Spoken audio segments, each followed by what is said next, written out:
Hey, everybody, welcome to BODS Mayhem, our live podcast. Guess what, folks? It's another Friday. Friday just like that, folks, and we're here again. And I have actually my bro that's on the show right now. I have Rue Morgue, contribute writer, and grunge.com writer, Mr. William J. Wright. He has been on this show many times, and he is a scholar of BODS Mayhem, our podcast. And so glad to have him on here. We're going to be talking about all kinds of stuff, music, horror movies, his writing, things like that. So we've got a lot to catch up on. So my brother, how you doing? Hey, John, how's it going? It's going all right, man. Glad to have you on here and catch up on a few things. Yeah, my first time as a pro. Mm-hmm. Yeah. So you are now a Rue Morgue contributing writer and plus with grunge.com.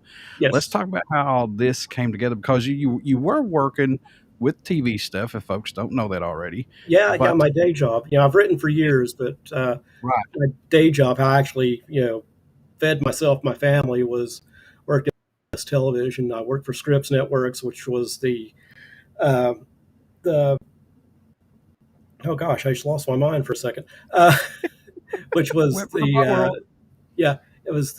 is where HGTV and Food Network and DIY and Travel Channel, all those stations were part of Scripps Networks, which was based out here in Knoxville. I worked in broadcast operations, which is complicated. You don't want to know about it. But they were bought out by Discovery, and I was laid off with a bunch of other people.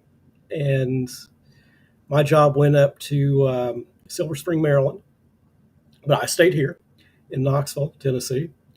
And they gave me a nice chunk of money for a severance package, which allowed me to concentrate on writing full time. And I started getting writing gigs and making money at it. And now I'm totally pro. I write for grunge.com. And also the one I'm really proud of is since March, I've been writing for greatest horror magazine in the world, Rue Morgue. Mm-hmm. Yeah, the old school guys, pretty much, really. Yeah, and how I wound up with Rue Morgue is kind of an odd story in itself, too. I was back in February, I get an email or a Facebook message from one of our mutual friends, a guy named Steve Matthews, that everyone else probably knows better as Argyle Goolsby. Mm-hmm. And Goolsby's up in Connecticut working with Cortland Hull, who does the Witch's Dungeon Museum. And Cortland just happened to have a pristine print of the original 1922 Nosferatu. So Goolsby gets this great idea of, he's going to record a new score, all new music for the silent classic Nosferatu, and he and Cortland are going to put it out. So this DVD winds up in my mail. He says, take a look at this, maybe we can do something with it. I know you're a writer and all that sort of thing. So, yeah, I hadn't really done anything like serious horror genre writing since I ended the podcast. My old podcast, Mortis, a couple of years ago. So I'm looking at this like, well, this is great. People need to know about this.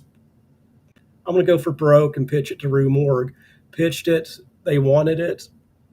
And from there, I've developed a really steady relationship with them. I've been writing reviews, interviews, that sort of thing for the website since March. And my first print feature appeared in the July issue number 200, which was about the release of Midnight Syndicate's live album, Live Shadows. Yeah, and like me and William was talking about, those guys are the OG of horror music. Yeah. So if you get a chance to check out their instrumentals and music and everything, do yourself a favor and do it if you love horror movies. Because I can't say enough good things about Gavin Goska and Ed Douglas, the guys behind Midnight Syndicate. They're getting ready. They just released a new record called Bloodlines, which is a prequel to their 13th Hour record, which was huge, a few years back, or about 10 years back now, maybe more than that. But they're getting ready to go back and do their live show, which is a spectacle, at Cedar Point, the big amusement park in Sandusky, Ohio. They'll be coming back for Halloween weekends And I have a new in-depth interview with them that just went up on the Rue Morgue website today. So be sure to check that out, and be sure to check their stuff out too, because I'm I'm not on their payroll, but I can't say enough good things about them. And if you need some atmospheric music for your Halloween gathering, or just to sit around and chill out to, you cannot do better than Midnight Syndicate. That's exactly right. They have some great stuff that's out there. And plus, we was talking about Argyle Goolsby. If you guys don't know, remember Blitz Kid and now the Yeah, Roving Midnight, yeah, the OGs of horror punk mhm, that continue to carry that flag yeah, when pretty much the Misfits went AWOL, you yeah, know? yeah, So yeah. And I owe a big debt to Argyle because it was just the right project to come along at the right time, and I was able to get in and start writing my favorite horror magazine of all time. Yeah. yeah, but who? And I'm not saying this to just because you're on here or anything, and Mhm. you're my good friend. Yeah, But who else? Who else needs to write about it other than you? Because that's I what I like say. I mean, well, I like what you do with your writing, man. I mean, you're not oh blah blah blah this. I mean, you're straightforward with it. You tell mhm. your side of it, and it's like hey, it's there. Either you read it or you don't. You don't like it, that's fine. You know. Yeah, I mean, you have to be that way. I mean, you can't be. I've been doing this for a long time, a really Oh, I long know. time. Uh, God, since about 2002 was the first time I cashed a check for writing about horror movies. And, you can't be the fawning fanboy. You have to constantly challenge yourself and challenge your interview subjects. And, you'll do well if you do that for yourself. And also, for your soul. I'm not going to go out and promote someone's project if it sucks. I'm But not going to when give you a good review if your project's horrible. but I'm when you just have I'm these not that guy. but when you have these come across your desk though, Yeah, wanting to do a review of these, yeah. has there been any that kind of like made you fanboy a little bit that made you have to sit back and go, okay, just wait a second, just calm down, Mhm. just let's do this Yeah, professionally, you know? yeah, yeah. Interviewing Rob Zombie back on the set of Halloween 2. This has been, gosh, that was 2009. It's a little while back. That was one of the few times where it was like, uh, yeah, I'm kind of doing the Chris Farley from Saturday Night Live. Like, remember when you released Hillbilly Deluxe? It's fucking awesome, man. Yeah, so you're trying to, you know, keep your fanboy hat in your pocket and keep your journalist hat on your head. Yeah, and you got to make sure that you're asking the right questions, and you're Yeah, always constantly in the back of your mind going, God, did I just ask a stupid question? Like, oh, and you kind of cringe, and then they go into detail, and you're like, okay, it's okay, all right, well, yeah, you look at preparation is the key to doing an interview. sure. Do your research, read other interviews, try not to ask the same questions that someone's been asked a million times. Like the first person I ever interviewed, or one of the first, was Tom Savini, legendary makeup artist, actor, from Dawn of the Dead. He was Sex Machine and From Dusk Till Dawn. But he has been asked the same question so many times. I've seen so many interviews with Tom that he has wrote answers that he uses over and over. So when I interviewed Tom, I kind of tried to push his buttons a little bit and uh, kind of avoid what he'd been asked over and over. And it's really, that was one of the first things I was ever paid for. It really made my career. It was the very beginning of it. It's very hard to have somebody that's been in, horror movies for, I don't know, 10, 20 plus years, Mhm. who's had a storied career that's been asked all these questions. Mhm. It's kind of hard to come up with something different. I mean, you can reword them and it Yeah. would sound good, but it's just hard, man. How do you come up with something like that possibly? Or can you? Uh, there's always something new. I mean, people are so layered, so they have such stories that you don't hear. I mean, you find out their personal lives, their likes, their dislikes.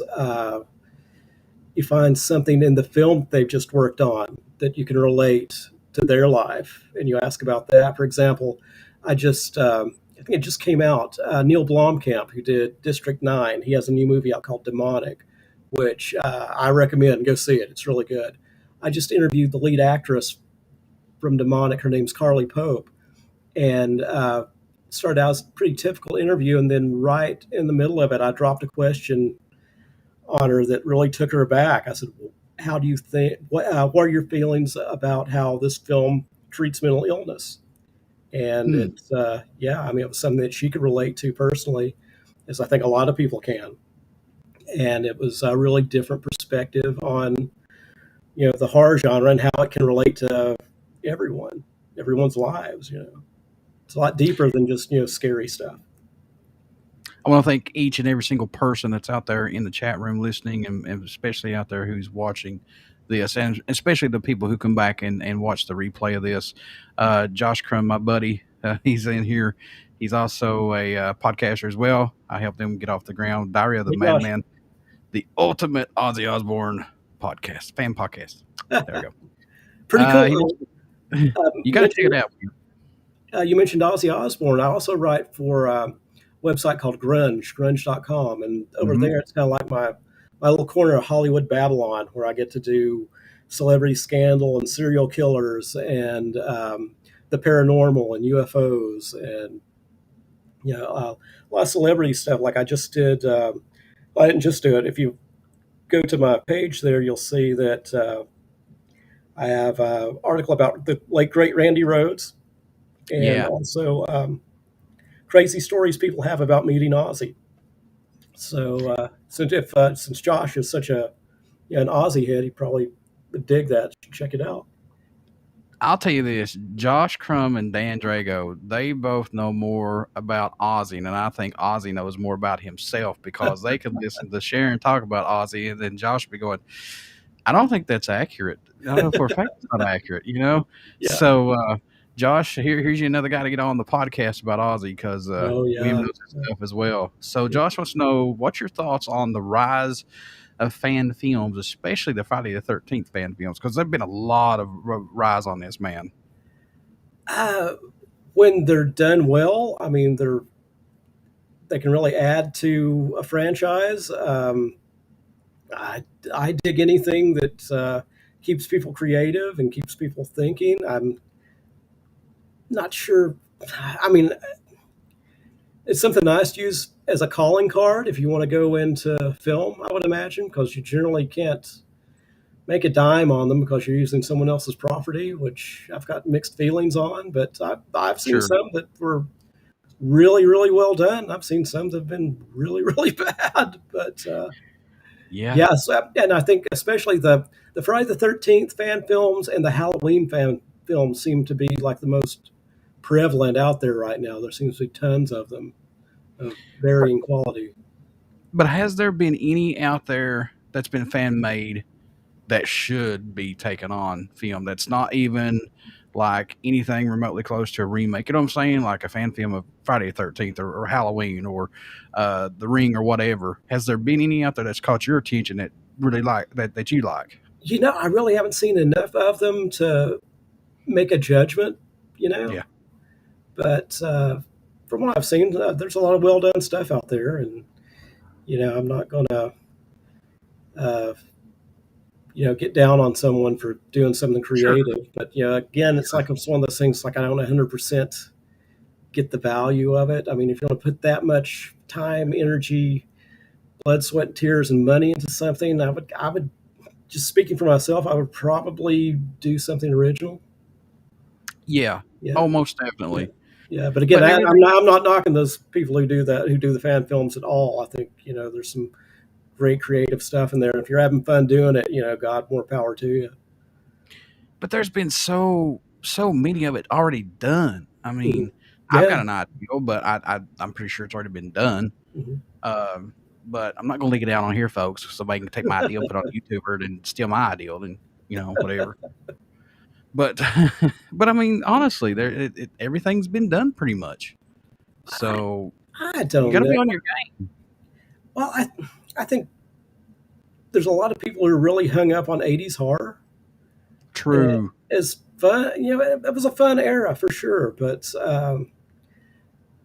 it might be time to let a little bit of that go. I think maybe we put, Jason and Freddy and Michael Myers on the shelf with the zombies for a while and try to do something different.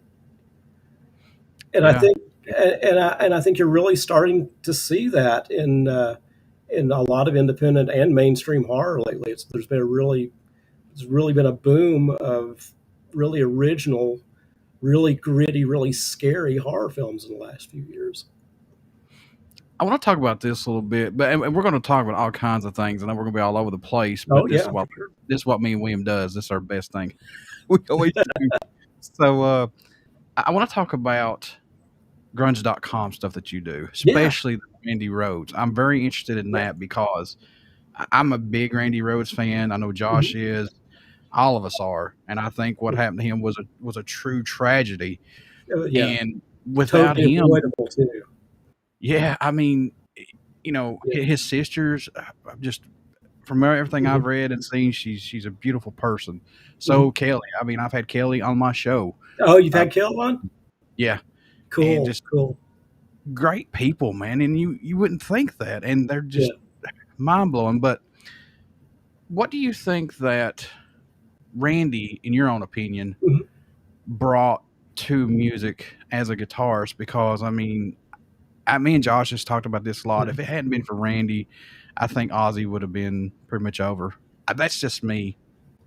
He took a real, he was studying, he wanted to be a classical guitarist, and he was taking Sure. lessons and was going to leave Ozzy to, go pursue a music degree when he was killed.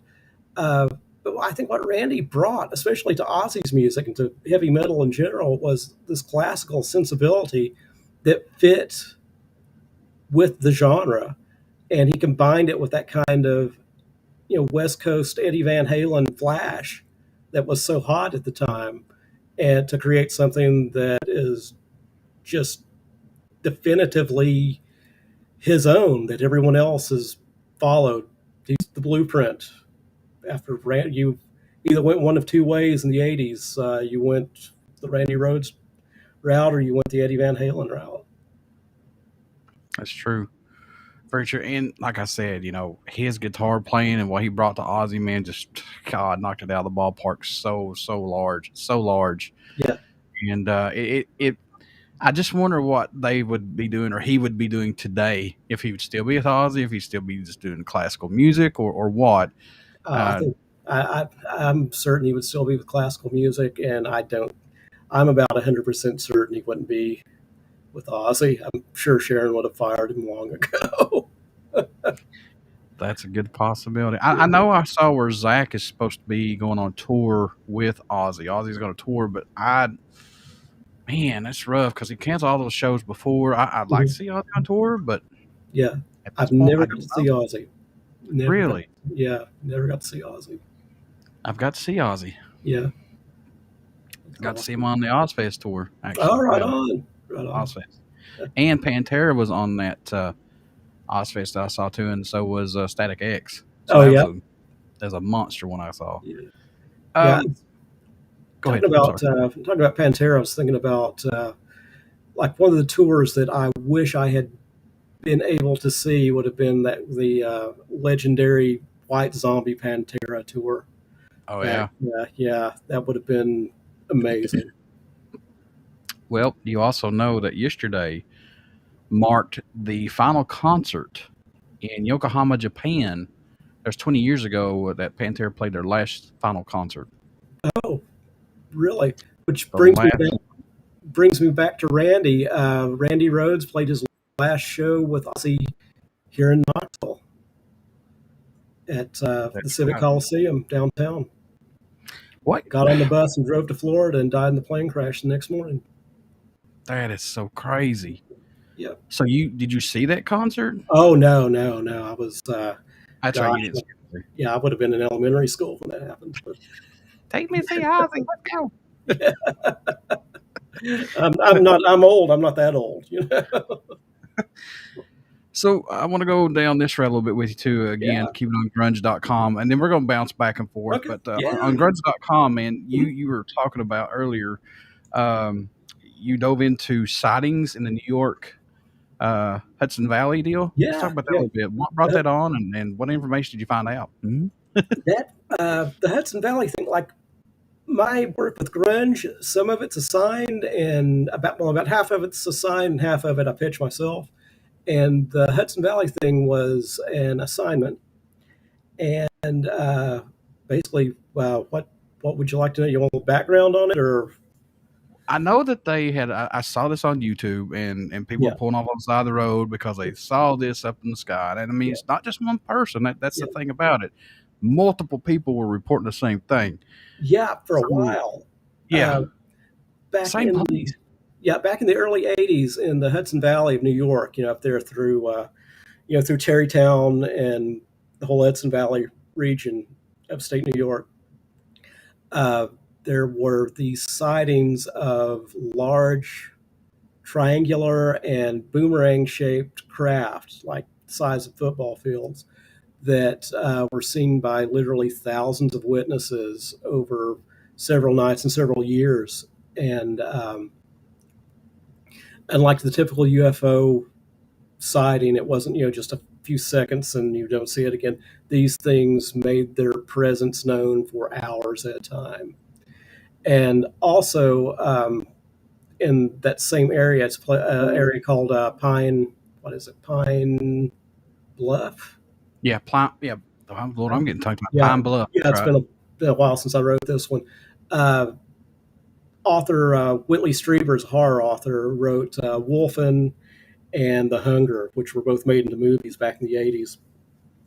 He later became famous for what happened to him in the Hudson Valley. He was abducted and by either what he thought to be either extraterrestrial or extra dimensional entities that Hmm. did invasive experiments on him and then returned him. And he wrote a book about called Communion, which people are probably very familiar with out there. I hope so.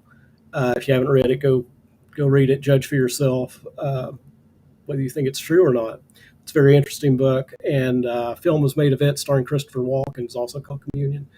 But he's since become a very famous guy in the paranormal and ufological communities. He's always on Coast to Coast with George Norrie, and it's kind of become, after that happened to him, that kind of became his life. But I've always thought the interesting thing about Whitley Strieber's story was he was already a best-selling author before Communion.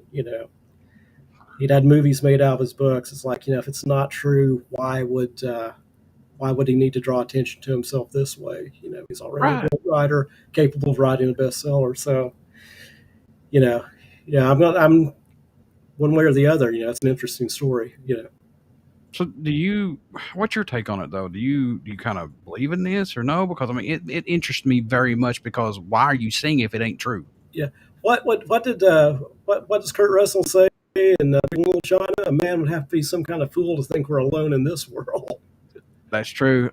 Dude, you hit the nail on the head right there. I've said it a long time ago. Yeah.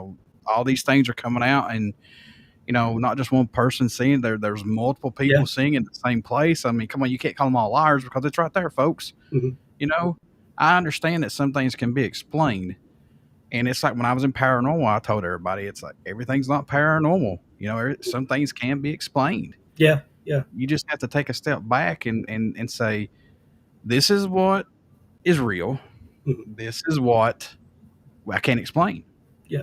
And you have to leave it in that unexplained section of a possibility. And it's true, it's a possibility. Hmm. But that right there is very crazy. And Yeah. there's one that was wrote about something about, I don't know.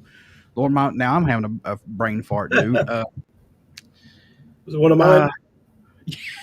something, it happened in the 80s, and they wrote a book about it. Some comet. I don't think it's comet, but there's actually a UFO deal. Yeah. I can't think of it. Oh, there's But anyway, tons. they made a movie about it and everything. Oh, Um, I know what you're talking about. Was it Fire in the Sky? Thank you, my son. Thank you. Yeah. Thank you. Thank you. Thank you. Thank Yeah. you. That is it. Yeah, about And Travis Walton. yeah, the dude's story is just I mean, he's telling it just so truthful, not truthful. I'm just saying he's telling it like he was really there. I mean, it's a believable story, Yeah. and I can't tell the guy's lying. I mean, Mhm. that's his deal. You know, I'm Yeah. not gonna call him a liar. Yeah, So absolutely. I mean, I mean, the government's finally starting to own up to some of this stuff. It's and like these they're saying, pilots, yeah. Well, I mean, now they're saying, there's something out there we don't know what it is, and mhm. I think you can take that with however many grains of salt that you want. But Yeah, yeah, something's happening. especially these pilots, man, that they're now releasing, going, dude, this Yeah. is going faster than a jet. And I mean, a jet's pretty quick. I can't outrun a jet. I mean, look at me, I can't do it. But when a jet pilot is saying, "Look, this thing is going faster than us, and I'm full throttle, and I can't keep up with it, and it's just Mhm. going around us like we're sitting still," we got problems. You know what I mean? You know. So yeah, there's some very strange things out there that interest me still this day, and especially Skinwalker Ranch. That's another place Yeah, yeah, that really really interests me. So yeah. I That, don't. that that's a scary one. That's everything all Yeah, in one area: and UFOs and cryptids and poltergeist activity. paranormal. Yes. Yeah, Yeah. I've read stories where they've seen a lot of demonic things, but mhm, everything's not demonic. I yeah, mean, you see even these shows. I mean, I know this TV, and you've worked in yeah. TV. You know what Oh yeah, TV is. yeah. But when you have people that I've actually sat down and talked to, and they're telling you straightforward, truthful, and you could tell the truthfulness in their face, man. I mean, I'm like, I'd love to be in there to see that Mhm. because, like you said, Skinwalker Ranch is like a jar full of everything into one. Yeah, So yeah. that place is very, very interesting. Even the show that's on there. Have you watched the show? Oh yeah, yeah. I binge watched it with my wife one night. We watched the whole thing over the course of about 2 days. What's your thoughts on Skinwalker Ranch? Would you like to go there? Definitely, I'm Yeah, up for anything like that. I live for stuff like that. I want to see it. I'm spooky Mulder. I want to believe. yeah. Well, yeah, but just some of the horror stories, man, that these people say that happened to them when they were abducted. Yeah. That's the thing, it's like I. It's so crazy nowadays. So let's move on to this. Okay. You actually just sat down with Sarah Zamet, producer of T&E's supernatural documentary series Hotel Paranormal. Oh yeah, yeah. Let's talk about that a little bit. Sure. Why did she want to do this? Any truthfulness to this that she wanted to bring attention to, possibly, or what's going on? Uh, Hotel Paranormal is a Canadian show that airs on T&E up north. It's hosted by one of my personal heroes, Dan Aykroyd. Uh, Oh, nice. yeah, and Sarah's the producer of it, and she is her whole thing is telling stories, and she wants to feature people telling their story. She makes no judgment as to whether she believes it or not. She's really kind of open minded toward the entire thing. There are some unusual things that happened on the set while they were shooting some of the segments, and you can read my article on Rue Morgue, find out more about it. Read the interview with Sarah. But yeah, again, it's all centered around hotels throughout the world that may or may not be haunted. So, what about the hotel that's in New York that's extremely haunted? Supposedly, the Ghost Avengers just did a show about it. Um, See, now my mind's going blank on all this. Is it the one in New York or is it the one in Yeah, LA? The New York. New York? Oh gosh, I don't I know think about it's the one one in in New New York. York. Well, it could be the one in L.A. There's a guy who's The on one, YouTube also who sits right who lives across the street from it. the one I'm thinking of is the Cecil Hotel, That's which is it. that's Los Angeles. Yeah, that's where Yeah. the Richard Ramirez, the Night Stalker, lived there for a while. Elisa Lamb, the student from Canada who came down there and disappeared, and she wound up in the water tanks on the roof. That was the Mm. Cecil Hotel. Yeah, the hotel season of American Horror Story is kind of loosely based on the Cecil. A lot of bizarre things have happened there. Have I you think ever? virtually every room has had something horrible happen in it. Yeah, I'd like to go there too. Yeah, We need to do a road trip, brother. Me and you, road trip. in Cecil Hotel, Skinwalker Ranch. What else? Area Uh, 51. That's probably where no, the trip's going to end. I won't go to Area 51 though, because they won't let us in there. Boo to you, 51. Anyway, has there ever been an article that you are writing, especially serial killer wise, that you dove way too much into that you had to take a Yeah. break and just get back? Yeah, it wasn't a serial killer, but I did a piece for Grunge about the West Memphis Three. And Yeah, okay. that's always been one that's really intrigued me. And those three guys, Damien Eccles and, oh gosh, the other two guys, I saw myself at that age in them. It's like that was me and my friends, except for the grace of the universe, that could have just as easily been any of my, black t-shirt, punk rock and heavy metal friends who love to read Stephen King books. Could have been any one of us, wrong place at the wrong time, which is what I know happened to these guys.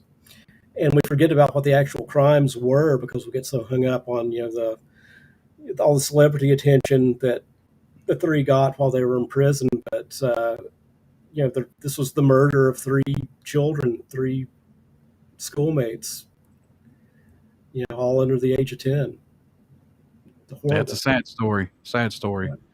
Just like you said, wrong place, wrong time, man. And Yeah. I But that's guess one of them. It's like you look at this thing, the story, and there's nothing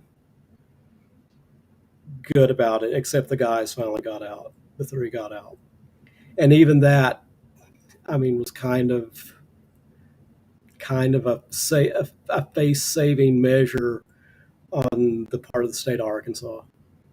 It was a whole lot of covering the rest. They could say, these guys don't belong in jail, but they're on paper they're still guilty. The Yeah. Alfred plea. It's such a complex, convoluted, piece of legislation. Have you ever had the opportunity to sit down and interview one of them? Would you do it? I mean, I know I would. Absolutely. I would love to speak with Damien Eccles. Really, I knew so many kids like him growing up, and just the hell that he went through and what he's doing now. I mean, he refuses to give in to be something that he's not, and I dig that. I mean, Mm-hmm. he's into the whole ritual magic thing, and dude's living his life.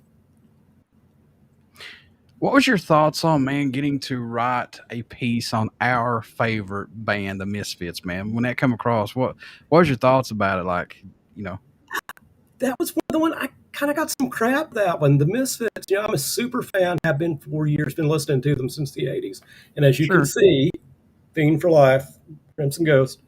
But that actually, I didn't pitch that one. That one came across my desk as an assignment that was up for grabs, and I took it. And I wanted to give both people who are hardcore fiends and people who are just getting into the Misfits, and also people who don't know anything about the Misfits, kind of a, not too broad, but I mean broad enough to pique your interest with enough details to keep a fan happy in it. And I wound up making no one happy with it except myself, I guess, because I got paid for it. But yeah, it's like comments are, they made it into a video. I was reading the comments on it. It's like, well, at least they tried. It's like, do you know who I am? It's like, I'm going to say, do you know who I am, like that way? It's like, I've been a fan of these guys forever. I've probably forgotten more about the Misfits than you, but that's why you don't read comments. Yeah. YouTube's a cesspool. But I mean, Yeah. whatever. I got to write about the Misfits, and I got paid for it. They made a video out of it, and there's stuff I put in there that wasn't true. I'm not sure what these people were looking for, what more than what is out there, because I mean, basically, your sources are there's a really good chapter in American Hardcore, and there's Misfit Central, and there's whatever propaganda Jerry and Glenn are spewing at the time. And I don't know, man. I'm not. I like it. Were you I had fun shocked? writing it. Were you shocked that they came together and put together this concerts that they've been doing pulling off? I'm amazed. I'm amazed that they were able to do it. There's so much legal bad blood there. Yeah, Yeah, yeah. and it took them it took them sitting down and with a bunch of lawyers to get it done. And I'm amazed it's been going on for as long as it has. I mean, we're going into 5 years of this reunion now. And supposedly they're working on a new album or Is that was working on a new album. That's what it's the rumors. I don't know, I don't but see Glenn working with Jerry on bass or Doyle on guitar on an album.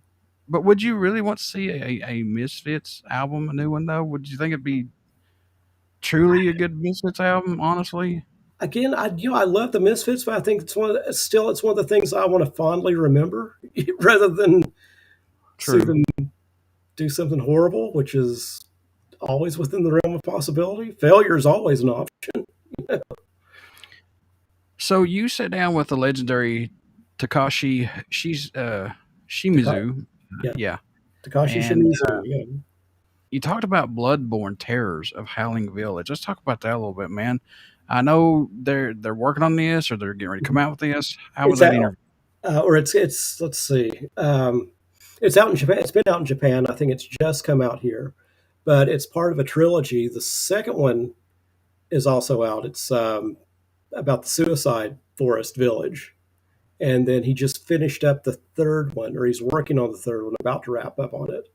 But the first one, Howling Village, it's about a real uh, urban legend slash piece of Japanese folklore um, about oh gosh, it's I don't want to give anything away. I want people to go watch this movie. I really don't want to give too many details about it. Read my interview with Takashi, and if you get a chance to see Howling Village, I think it's on video on demand now. Watch it. If you enjoyed And if you enjoyed The Grudge, which Takashi also directed, you will really get a kick out of the Howling Village. you mentioned about the suicide forest over there. Mhm. The first movie was about here. This is a trilogy with the whole movie series. Is that right? Howling Village is the first one, Okay. and it came out in Japan in 2019, and it's just now making its way over here. Oh Uh, wow. yeah, and I think they did a limited theatrical release on it, and it's out on video on demand now with a Blu-ray release coming or already out. Again, all those details are in my interview, so go to ruemorgue.com and look for it. And there's a lot of videos on YouTube, man, that actually people go to the Mhm. suicide forest and do like paranormal investigations. Yeah. And it's creepy on the stuff that they find there, and I don't know the thing about this forest. Nobody knows why this forest is what it is. Mhm. I still cannot figure out what it is unless it's something that's trapped earthbound here, you know what I mean? Or Yeah. something uh spiritually that's with that location. I don't know. But it's very interesting and very sad at the same time. Yeah, for sure. Let's see here. So you dove into the mysteries of life and death also? Let's talk about that a little bit, man. What led you on that little story? Which one? Mysteries of life and life after death, actually. Oh, the messages from beyond. That was another one that just caught my eye, and I grabbed it and learned some interesting things about messages people have received from beyond the grave. Like, Uh, and one of the most interesting one comes back to the horror genre. Author Dean Koontz received what he believed to be a phone call from his mother, who had been dead for 20 years. say what? Yeah, warning him to be careful. And soon after that, he was visiting his father in a mental institution, and his father had tried to stab him. Yeah, He's Oh, very gee. it's a sad story about Dean Koontz and his family, but he's estranged from his father, who's a severe alcoholic and also schizophrenic. And on this visit, he tried to stab his son, and Dean was able to get the knife away from him and walked out into the hall to be greeted by the police, who drew down on him for having a knife in his hand. So he almost got shot too. But My God. yeah, that's an interesting story. So coming back and being a contributor writer, and has this allowed you to be more freer than what you were? Because I know like I told you before, man, I was like, I know he's going to come back to writing, but has this brought you back to your passion? Absolutely, yeah, definitely. There were a few rough years when the podcast kind of wasn't doing what I wanted to do, and then kind of fell apart for a variety of reasons. And the magazine that I'd really enjoyed writing for, most of those had closed up shop and kind of dried up and blown away. Even Phantom of the Movies Videoscope, which had been around forever, the editor who had been doing it for decades and decades, he passed away, and they just shuttered the whole thing. And so all these things kind of came together at the same time that led to me writing full time, I don't know what it beginning was. in 2019 or 2020. That sounded like freaking bad thunder or something. I don't know what that was. Maybe the sign from God himself to say, shut up. Who knows? Uh, this was pretty cool too. That I thought that I saw here too. Let's see. The coolest thing about Rue Morgue is I get to see stuff before everyone else does. Oh yeah, before it even goes out to Oh print. yeah, I've seen some really great stuff. I saw Howling Village before anyone else has seen it over here. I saw Neil Blomkamp's Demonic before anyone else. See a lot of good stuff. I saw a really good Argentinian film called Rock, Paper, and Scissors. I did a review of it. That's another one. Seek that one out. It's really, really scary, really disturbing film. But have you seen the new Halloween Kills yet? Not yet, no. What's your thoughts on that, my brother? The trailer looks good. The trailer Yes. looks good. I didn't like the last one. Uh, but this new trailer, it's if a third of what's in the trailer is in the movie, it's going to be great. I hope. I want. I'm one of those guys. I want to like everything, especially when it comes to horror. I want to like it, Sure. Yeah. but yeah, I've been burned too many times by the big franchises. I like the first one. There's a couple things I didn't like about it, but Yeah, I dug it because it was a new, fresh start. yeah. Somebody Well, else taking their own take. You know what I mean? yeah. I And don't. I don't want to come off as the Rob Zombie fanboy here, but I think Rob got a raw deal on his movies. Really, you liked them, didn't you? I know I you did. did. I did. I mean, I don't. He did the only thing I think he felt he could do with them, which was to do something completely different. The second one I dug a lot. Yeah, Loved it. yeah, yeah. I was there on the set when he shot that one. Yeah, One we're going to night. talk about that in just a little bit. Sure, But now, sure. the first one, I liked it a little bit as well because Yeah, people say I don't like about going back how they became who they are. I do. I yeah, like that backstory. I yeah, like to know what happened and yeah, things like that. But yeah, the second one, man, just really took you yeah, out the left field. But really, though, kind of gave perspective of what Michael was seeing in his mind. yeah, yeah. So it's good. Also, I like it. I think Rob kind of was kind of going for like a Mario Bava kind of Dario Argento kind of Italian horror feel with that kind of disjointed reality and a whole lot of a lot of symbolism. You had the white horse in there and everything. Yeah, Yeah. yeah. So, what's your thoughts on Rob Zombie's reboot of the Munsters? I'm kind of iffy about this now. I think he's the only person who can do it. I think he'll pull it off. I really do. We'll see. He's. Have you seen the video of Rob driving the Munsters coach with Butch Patrick? I've seen it, but I haven't Yeah, actually sat down to watch it. Yes, I've yeah, seen it, but yeah. no. That's pretty cool. You got your Butch Patrick. Have you ever had Butch on your show? No, again, now, folks, if you're listening to all these horror people that need to get on here, I reach out to them, but I hear nothing back usually. So, what can I do? Yeah, I bet Butch would come on your show, but But I would love to have him on the show. Butch yeah, Patrick, come on the show. yeah. But yeah, he owns two replicas. He's got a replica Monsters coach, and he's got a Dracula, and he's right now he's taking them around the country doing conventions and car shows with them, and really really cool. When I saw Dracula, I thought, man, that has to be owed to the monsters. Yeah. Uh, it instantly clicked in my mind when I first saw it a long time ago that Mhm. had to be a nod to the monsters. Had to be. Yeah, yeah, yeah. He's in the video. In the are you talking about the song, I'm just Rob talking about song, the car or itself. the car? Yeah, the car. Yeah. The Dracula, appears in episode of the Munsters, and it's also in the movie Munster Go Home. It was built by Grandpa, allegedly in the mythology of the Munsters. I love the old sitcom, The Munsters, man. Yeah, That there's nothing like it. You got the what was it, the dragon that was underneath the fire breathing dragon underneath the steps. What was its name? Spot.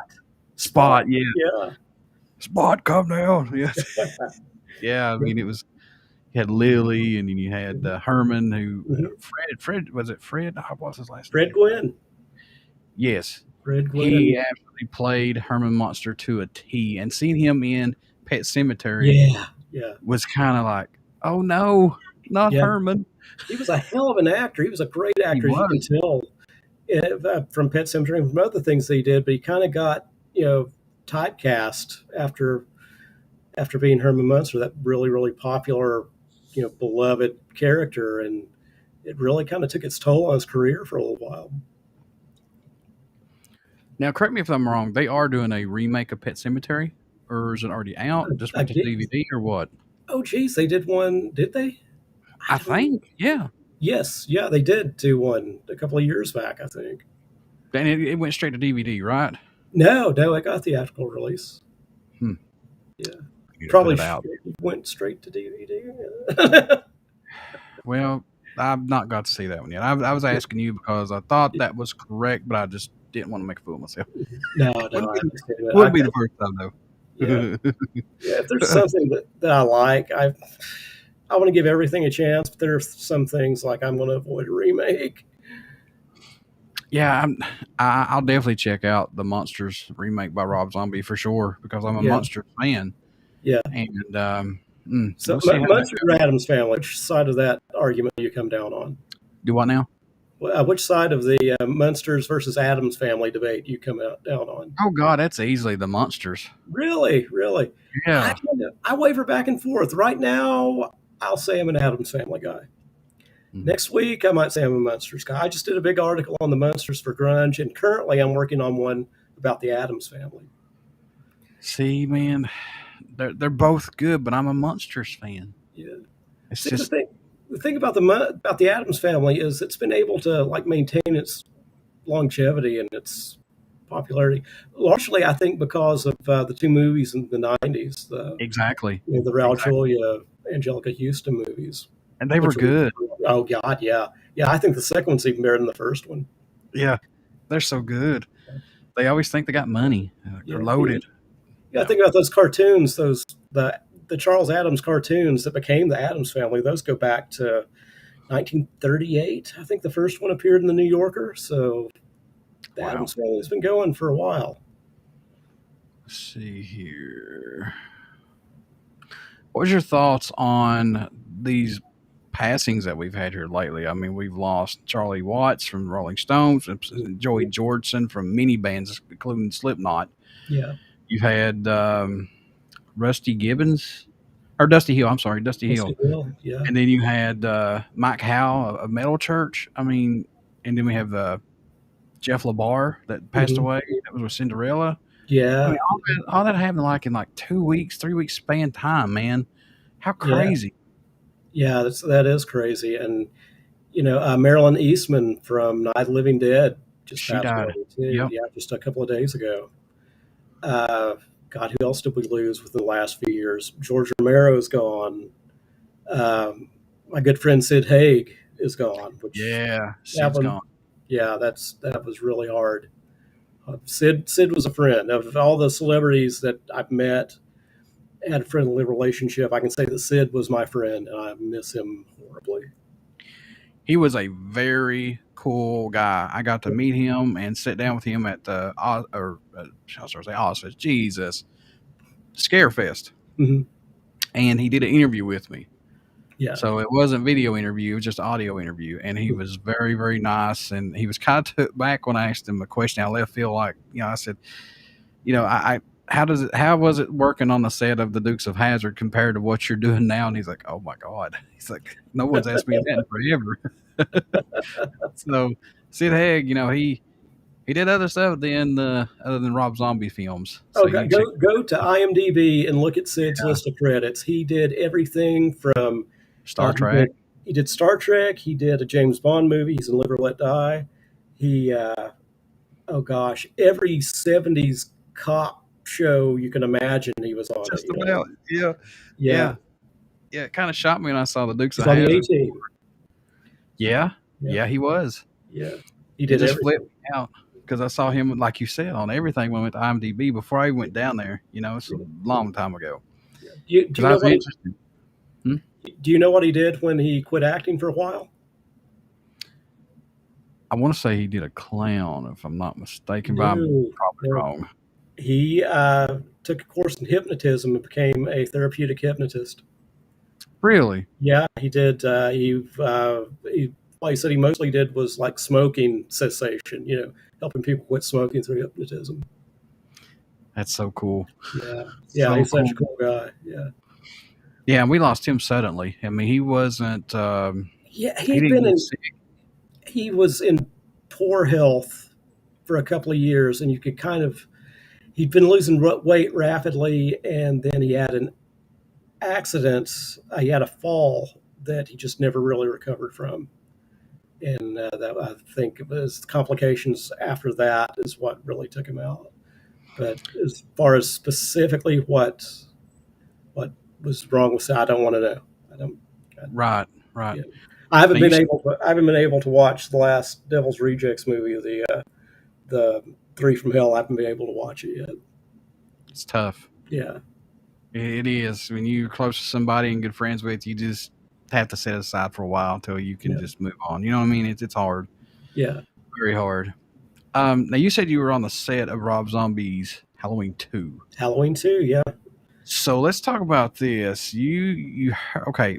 So the scene where Brad, we're talking about the voice of Chucky. Uh, Brad Dourif, yeah. yeah, he comes out where the scene where he finds all the girls dead. Let's talk about this, man. You just explain it because I don't let everybody. Okay, yeah. I was down in freelancing, trying to get a story to sell, and I had finagled my way onto the set of Halloween 2 through their press guy, and got to see. I was down in Georgia, close to Atlanta, near a little town called Social Circle, Georgia, and they were shooting at the what they call the Brackett House, what's supposed to be Sheriff Brackett's house in the movie, farmhouse out in the middle of nowhere. And I got to see the scene with Brad Dourif as Sheriff Brackett when he runs in the house and discovers his daughter's dead, and he runs back out and he screams. Um, I was a I was around a lot of theater in college, so I've seen a lot of actors, seen a lot of good actors, seen a lot of bad actors. Brad Dourif is one of the best actors I've ever seen in a live context ever. The anguish on his face when he came out of that door was like, this was real. It's like, if I had not known I was on a movie set, I would have said something horrible has just happened to that man. And the scream that he let out, just echoes through this farmland for miles. It was one of those incredible experiences. I mean, really, you'd have to be there to get it. But yeah, that guy, I mean, he does not get the accolades he deserves. I mean, he started out in One Flew Over the Cuckoo's Nest, and of course, everyone knows him from the Chucky movies. But my favorite Brad Dourif performance has got to be as the Gemini killer in Exorcist 3. Hmm. His daughter is actually taking up acting with him too, doing horror stuff as well. Oh, really? I had no idea. I'm pretty sure she was just in the last Chucky movie with him. Really? I'm pretty sure, yeah. Yeah. Yep, she's in there with him too. I thought that was pretty cool. She's bringing his daughter into the Chucky series and everything. Wow. Speaking of that, Sci-Fi is bringing the Chucky series to Yeah. life. So, Yeah. what's your thoughts on it, man? Have you seen any previews of this or anything possibly? Because I know Brad's going to be the voice of Chucky through this. Yeah. I don't know. It's one of those things. Okay, it's like, well, I don't know, there's nothing I can do about it. If you're a fan, yeah, it looks like the old movies, uh, it, which is probably an advantage if you didn't like the remake, which I didn't see. But I've never been a huge fan of that franchise. So, but before we go here, I want to get your opinion on something. What movies should we get out to check out right now, and plus that are upcoming that you would recommend for us to check out? Oh, geez, upcoming. The new Candyman looks good. Oh, come on now. Oh, Jordan Peele. Jordan I, Peele. I, I like Candyman too, man, but I'm just I'll watch it. I'll give it a chance. I'll watch it. Well, it's not a remake. It's a continuation. We got Tony Todd back, and we got incredible director Jordan Peele. Jordan Peele's is Us, and oh gosh, the other one I'm having a brain breakdown here. You brought that on the show today. What's up with that, dude? What's Yeah. up? Yeah, but Jordan Peele's a magnificent director. Look for anything that he does. Get Out. That's what I was thinking of. Get Out, one of the best horror films of the last decade. Really? Yeah, really powerful film. And he's a great director, and I think you got to keep an eye on him. He's going to do great things. He's going to do even more great things. Let's see. There's a really good film that's out on video on demand right now, I think, called Caveat. It's from an Irish director named Damien McCarthy, who I interviewed. Check that one out. Like I said, an Argentinian film called Rock, Paper, and Scissors. That's definitely worth checking out. Demonic. I know you mentioned demonic. Demonic, Earlier. definitely demonic. Those are like the ones I would say definitely check these out. Those are the ones that are going to be maybe demonic's probably going to get probably going to be pretty widely known, but the other two, those other three movies, definitely check those out. What blows my mind, man, is there's a lot of stuff that's overseas that's so good it's now making its way over here. Oh yeah. It's like all the Asian stuff. Yeah. The thing with like the whole J horror thing was like so many of those would become huge all around the world, and then in the United States, studios would buy up the rights to them and remake them with with whatever hot actor at the time. And it's like, just release the originals, get distribution for these foreign filmmakers in the United States. And the audience, I say, learn to read a subtitle, because you're missing out on good stuff. Yeah, they have some really good stuff, man. And there's one that was back out in the 70s and helped me with this because I don't know the name of it. And it was, I think it was made over here, but it was so bad. Not bad in a like a bad way. I'm talking about like good, authentic horror that made you believe is actually people on these sticks. Yeah. The way they had them, they banned it. They had to stop it. Cannibal Holocaust. That's it. Cannibal Holocaust. Yeah. God. Yeah. That was the whole influence for Blair Witch. It was one of the first mockumentary type movies. Have you ever seen it? Oh my God. Yeah, that's the thing about it. Was directed by Ruggero Deodato, and he got into some hot water because they thought he'd made a snuff film. But some of the horrible things that did happen on that says, like, there are a few instances of animal cruelty in that film that are not special effects, that are real. So if that's the sort of thing that bothers you, don't watch it. But otherwise, I say check it out. Yeah, that movie is absolutely insane. Yeah. From what people's told me, what I've seen and read. Yeah. it kind of sends chills up you, Yeah, and that's what yeah, movies should do. it's hard to watch, and there was a whole wave of Italian cannibal movies that came out there for a while. There's Cannibal Holocaust, Cannibal Ferox, Make Them Die Slowly, Dr. Butcher MD. I mean, they all had this kind of silly white folks going into the jungle and meeting their fates at the hands of the natives.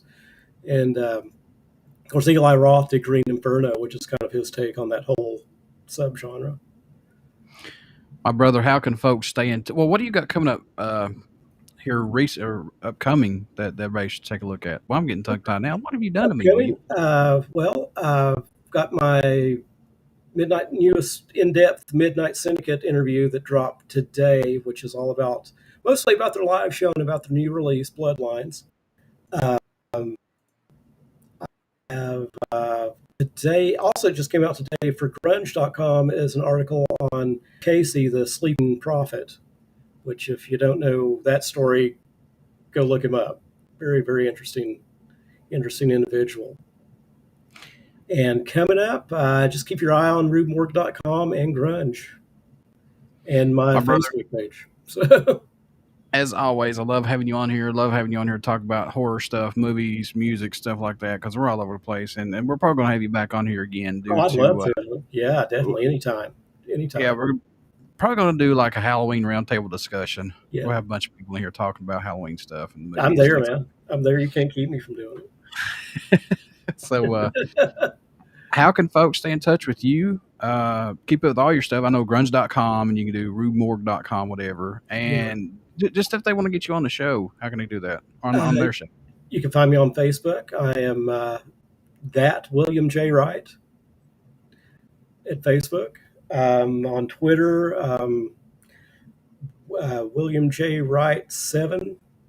And that's probably the two best places to get me. Facebook especially. My profile's public, and just look for it. You'll find me. Folks, this is where you can keep up with BODS Mayhem Hour. Right there's the Facebook link. You can also go check out the BODS Mayhem Hour YouTube page, which I highly, highly suggest everybody to go check out the YouTube page. And please subscribe. Please subscribe to it, because if you could sit down and watch some guy drunk singing Baby Shark and eating a pound of bologna, and see, go like it, go subscribe to it, and go.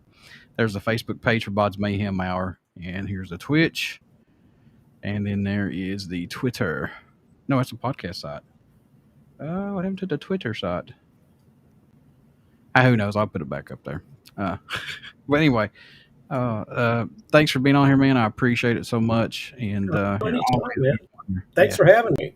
Not a problem. Folks, stick around, because next Friday we have Robbie Bloodshed coming on the show. Robbie Bloodshed, he is a horror punk singer, and he's been around for a while. We're going to be talking to him about his new album that's getting ready to drop here very soon, and what all he's doing. So, as always, man, love you. Thank you so much for being on here, dude.